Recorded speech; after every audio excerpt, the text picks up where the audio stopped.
একদিন একটি লোভী কুকুর একটি কসাইয়ের দোকান থেকে এক টুকরো মাংস চুরি করল।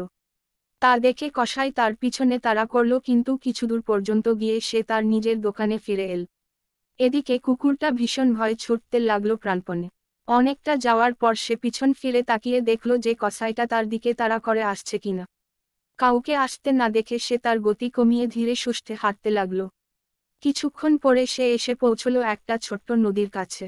সে তখন মুখের মাংসের টুকরোটা নিয়ে সেতুর ওপর দিয়ে নদী পার হতে লাগল। সে সময় নদীর পরিষ্কার জলে তার প্রতিবিম্ব ভেসে উঠতে সে সেদিকে তাকিয়ে দেখল। লোভী আর বোকা কুকুরটা নিজের প্রতিবিম্বকে মাংস মুখে অন্য একটি কুকুর মনে করল।